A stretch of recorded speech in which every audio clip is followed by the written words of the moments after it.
This episode is brought to you by Progressive Insurance.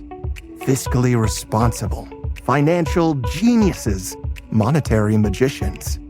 These are things people say about drivers who switch their car insurance to Progressive and save hundreds. Visit progressive.com to see if you could save. Progressive Casualty Insurance Company and Affiliates. Potential savings will vary, not available in all states or situations. Hello everyone, we're Superhero Stuff You Should Know, and if you think you know about superheroes and comic books, think again. We got romance, we got action, Romance? we got comedy, we got everything you need, man. Come on down to Superhero Stuff You Should Know for all your superhero needs. I don't know about this romance. What part are you talking about? We've got all kinds of sketches, and then deep dives on top of that. Come on down to Superhero Stuff You Should Know. Alright, so come on down to... Wait, why did I say come on down? To Superhero Stuff You Should Know. Hello everyone, we're Superhero Stuff You Should Know, and if you think you know about superheroes and comic books, think again. We got romance, we got action, Romance? we got comedy, we got everything you need, man. Come on down to Superhero Stuff You Should Know for all your superhero needs. I don't know about this romance. What part are you talking about? We've got all kinds of sketches, and then deep dives on top of that. Come on down to Superhero Stuff You Should Know. Alright, so come on down to... Wait, why did I say come on down? To Superhero Stuff You Should Know. Hey, everybody. My name is Kyle Cookta. I'm the co-host of Horror Movie Night Podcast. Thank you for jumping in this afternoon. We have a really exciting... it's more than just a panel. We have things to watch, and we have... one of the people I've been most excited about talking to, and then that was solidified yesterday when I introduced myself, and we got to talk about what we're going to do here today. So I would like to bring to the stage now John Dilworth.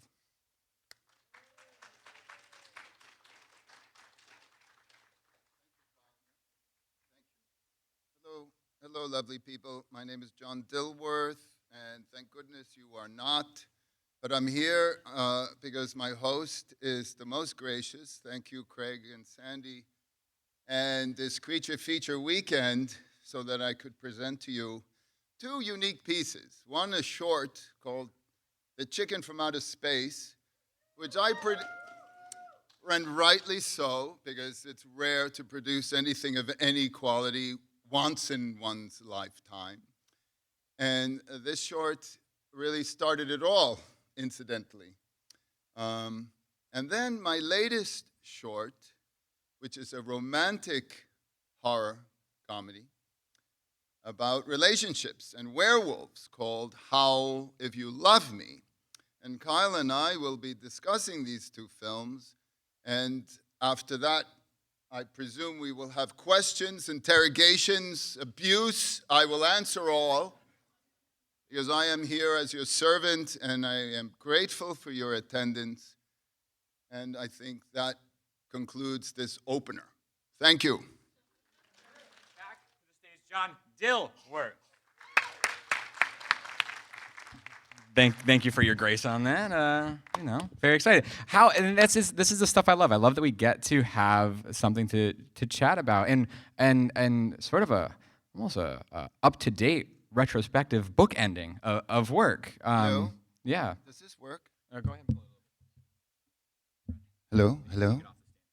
Hello? Is this on? Oi, oi. Oi, oi. Oi, oi. Is there a PA here? Oh. Thank you. Yeah. A little bit better? Oh, sorry. All right, I just want to be able to... Yeah. Is this a volume this well? Yeah? All right. Awesome. Thank you. Yeah. Thank you. No, really, really awesome to be able to see both of these pieces here at this time, and not we have other films that are playing, but it's cool to get this sprinkled into our panel. So we're at a horror convention. It's really important to just chat about sort of the horror elements of what you do. What is not just horror, sci-fi, just any genre stuff tells a lot of your story, or at least the environment for your stories. What do you feel like using that detail or using that genre? How does that elevate what you wanna do? Is it just whimsy, or is it like there's other stuff going on? I think it all stems from a compulsion to dominate my mother. I actually, if you prefer, I have the couch off to the side. We can do more therapeutic. I'll just lay down then and bring in, Dr. Freud. The thing is, my brother and I, when we were very young, were obsessed with the childhood fantasy of frightening our parents till they collapse in a seizure. Yeah. So we would hide everywhere we could conceive. And when my mother returned from a hard day's labor, exhausted, right? Out we came from a closet, booga, booga, booga. Effective. What was the effect rate? Was it 100%? Like every time? 120%. This woman was so easy a touch. And the joy that brought my brother and I was like a tattoo. It's just going to be part of me. Foundational. Yeah. Yeah. Yeah. Well, it comes across in both pieces that we saw, and so much of your other work, but it's just really cool to see them like bookending, and it's nice that you have your short and we're able to bring it here, because I think the fun thing I like about Creature Feature Weekend is not only do we just have horror guests, but we have guests that have really, in the same way that you have this foundation, that have made work that lays a foundation outside of horror for us, and it started with that award-winning short that you had. And what was that like, coming out and building a bigger world with that short film? And out of that, was that always the plan? Was there always a universe building type thing that would come from that short? I have to think. I can't say that it was conscious. Sure. It was a requirement of the task. But I am by choice a short filmmaker, and I have been making short films like Howl right out of school. In fact, in art school I started. And The Chicken from Outer Space is odd because somehow I was touched by the horror bug. But the horror wasn't the point of it. It was like a setup for a punchline. I just really wanted to react to whatever unpleasantness was happening in a humorous way for gags. Yeah. And then what happens is it gets misconstrued. Mm. And only I hear about the horror. It's true. But no one talks about the comedy. Well, I think you've made a successful horror comedy, which is a genre that I think a lot of us would agree on. It's not easy. Horror and comedy are not easy, separated, and then you mix them together. So I think our point is the horror, but the comedy is what drives the rest of it. Horror is foundation, and then comedy drives the rest of it. There's a lot of laughs in here, and for people who have seen it, before, not how is new to us, but The Chicken from Outer Space, like we have knowledge of that, and we get to laugh with that, and then it echoes in Howl. So what has it been like bringing Howl? Have you shown it in other festivals or other settings? Howl is now running through its second year around the world in horror film festivals. Yeah. Traditional festivals don't want anything to do with this film. And of course, I have theories. Yes. Yeah. And based on prejudices, societal prejudices, that I don't know if it's appropriate to expand here. I before you do, I do want to say that microphone is open for questions. You can step up at any time. I'll keep an eye on it, and I don't mind you sharing some of that if you would like to. Yeah. But it really is an extension of courage, because the fundamental philosophy of courage is the things I do for love. Courage is personal motto. And you see what he puts himself through, right? Yeah. And yet he never loses his humanity as an animal, right? And is motivated by love.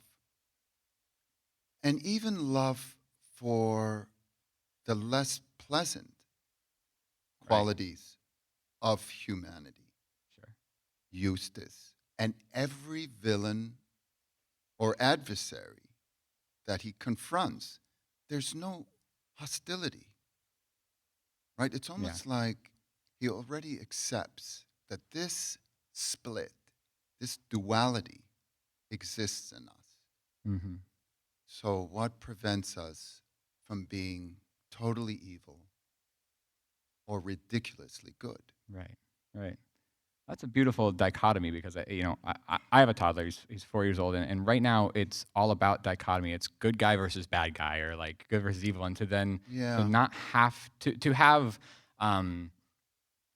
particularly animated things, something that is a little bit more approachable, actually wrestle with some of that or not have such a dichotomy is really interesting to watch. I think it's touched a lot of us as we've either grown up or have caught courage and beyond.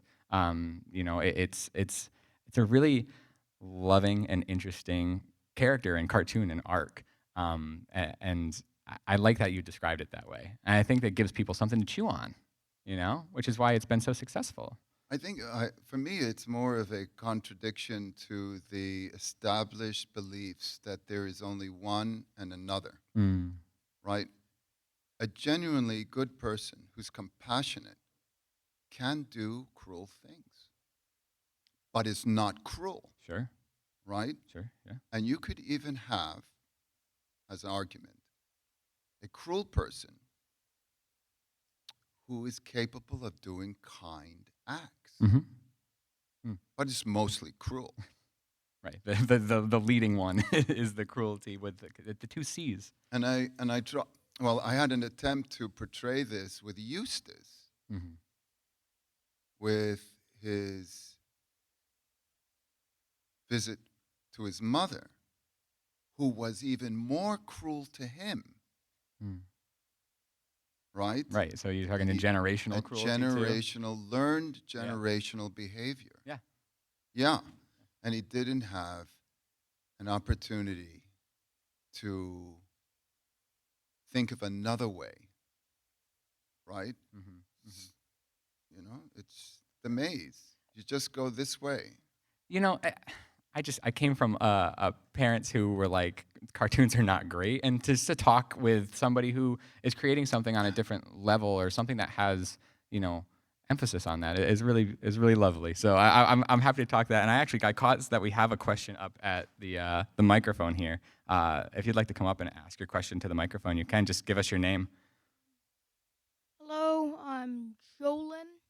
Lowland? Jolin. Roland. Got it. So, what's your favorite side character to put in your episodes of Courage? What was?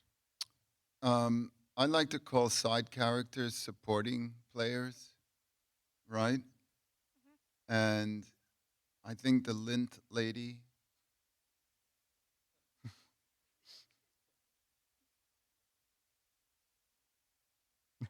Roland, do you have a favorite?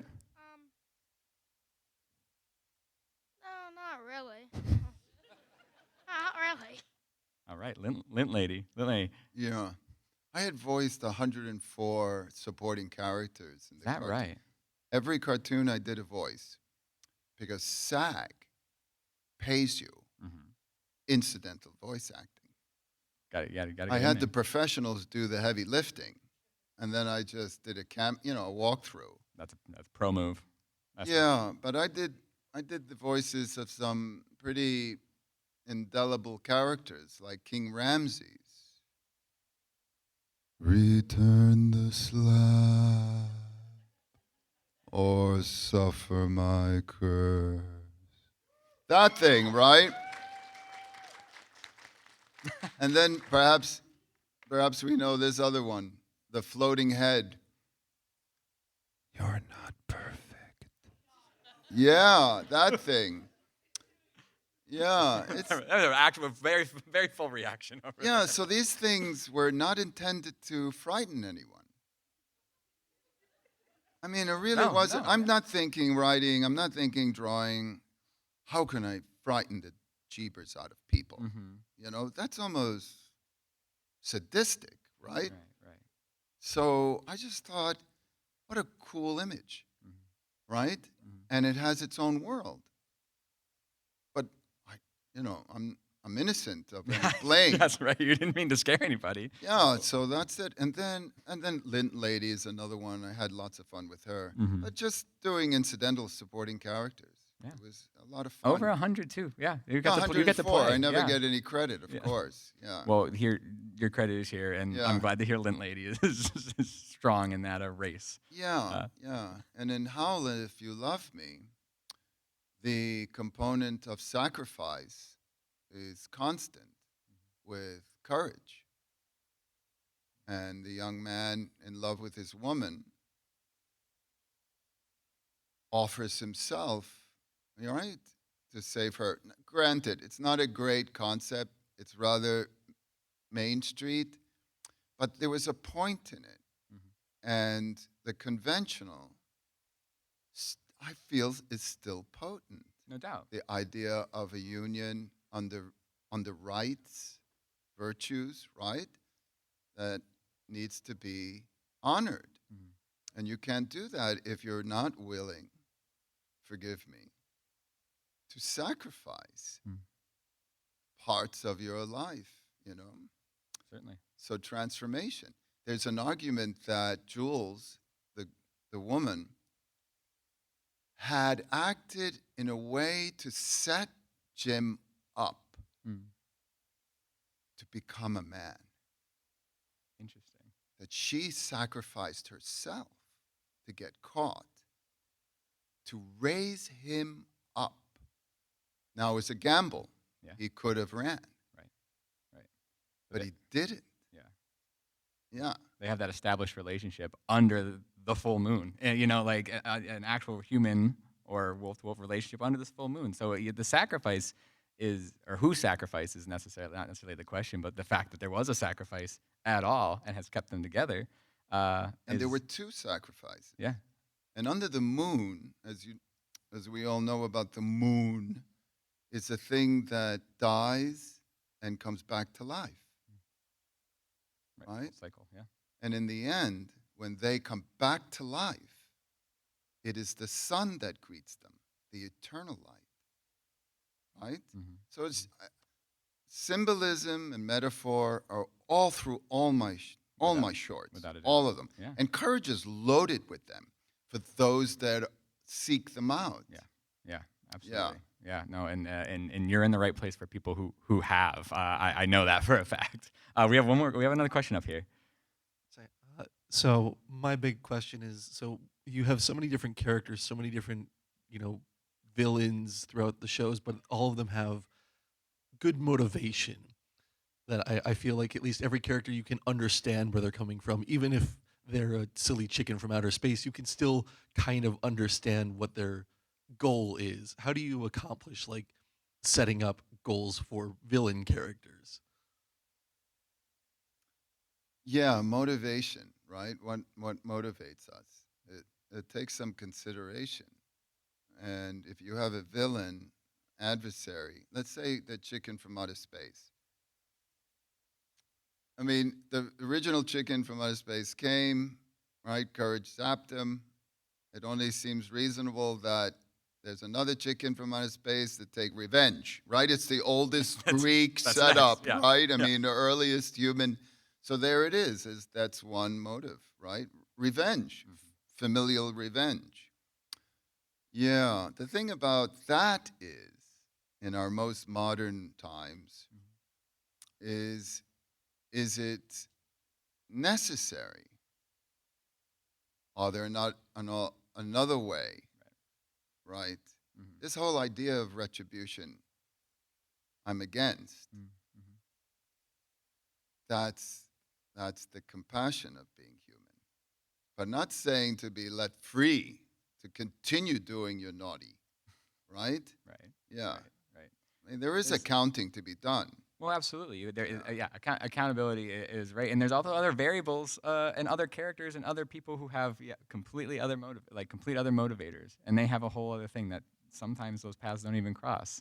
So it's fun. It's got to be fun to play with those many characters and give them all just a different layout or a different road to travel throughout. Yeah. I think that's why it's connected with so many supporting characters. There's so much love. There's a lot of love for somebody like Courage, but then there's a lot of love for the supporting characters too, because they all have something. They all have something going on. They're not filler by any means. I think the most successful one is the Hunchback. If anybody knows the Hunchback, where he's rejected as being just unacceptable by Eustace, right? And Courage makes him feel acceptable, right? And of course, Courage is also unacceptable, right? So Courage is the catalyst for a lot of those supporting characters, moments. but also being open enough to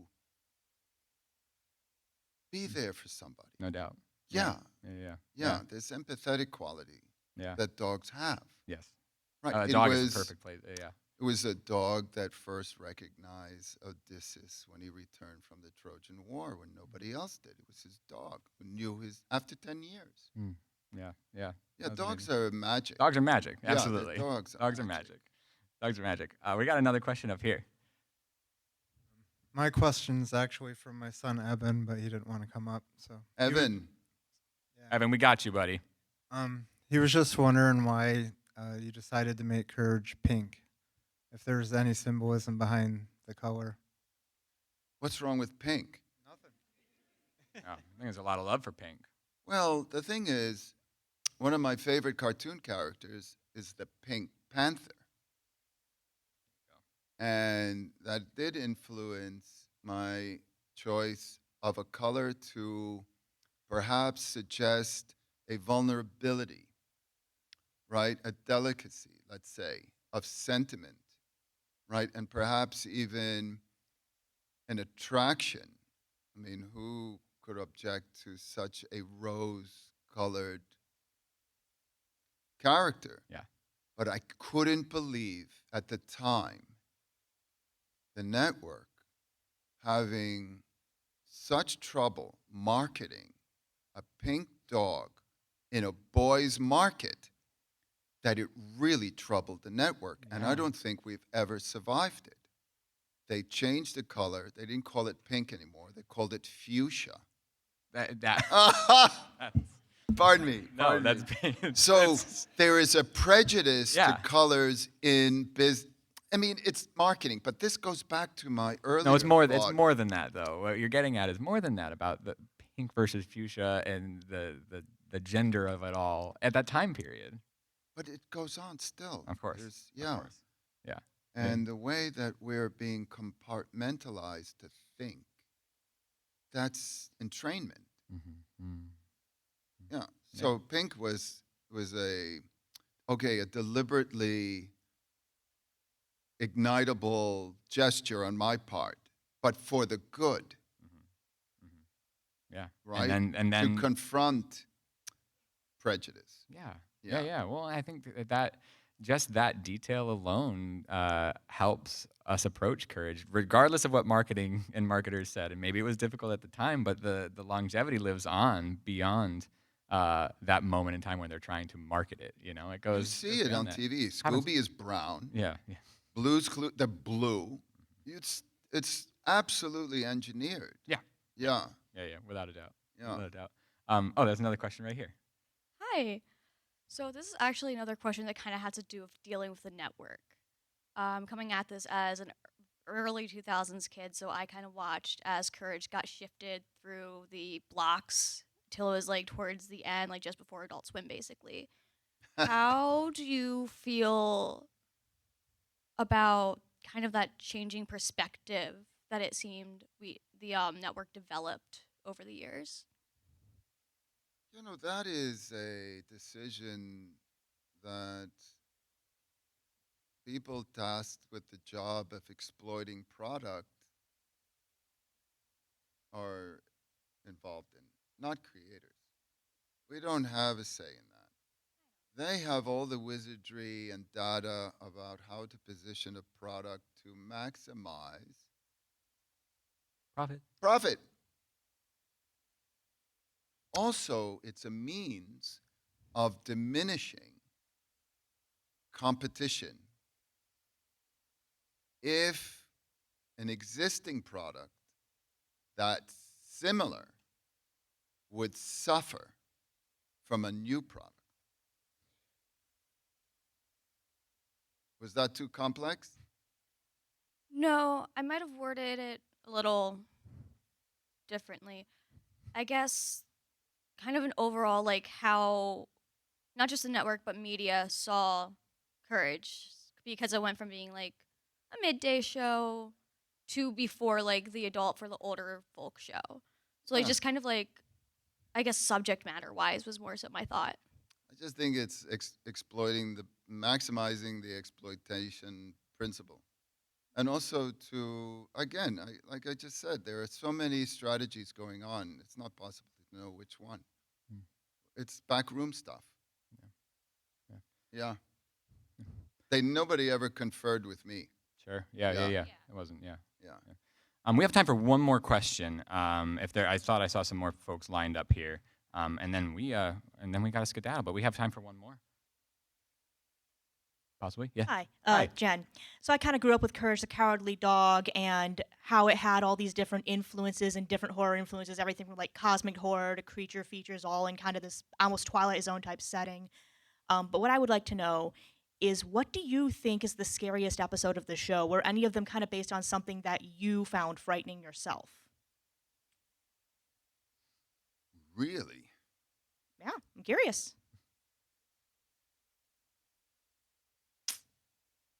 I can't say that anything pops out, and not to contrive an answer. But again, I didn't think they were scary. So you really did conceive of it as more of a comedy then? Parody. Parody, okay. Yeah. Okay. Parody of our emotions. All right, I'll change it then. Was there a favorite episode that you had that you created? Well, I'm tender with several of them. The Mask, especially, was a two-parter. Mm-hmm. And The Tower of Dr. Žalost, which was a two-parter. And Žalost in Croatian means sorrow. Mm. And that character, which is always interesting to me, of maybe perhaps you recognize the quality. A miserable person cannot be happy unless they make others miserable, right? So this is Žalost. It was so sorrowful. Anyway, those two, but so many. How do you differentiate between the love of one child and the love of them all? You know, I kind of feel the same way. Thank you. Yeah.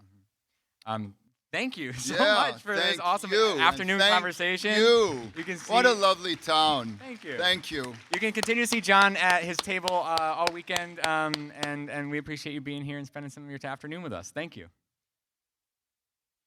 Hello, everyone. We're Superhero Stuff You Should Know, and if you think you know about superheroes and comic books, think again. We got romance. We got action. Romance? We got comedy. We got everything you need, man. Come on down to Superhero Stuff You Should Know for all your superhero needs. I don't know about this romance. What part are you talking about? We've got all kinds of sketches, and then deep dives on top of that. Come on down to Superhero Stuff You Should Know. All right, so come on down to... Wait, why did I say come on down? To Superhero Stuff You Should Know. You're listening to the Geekscape Network.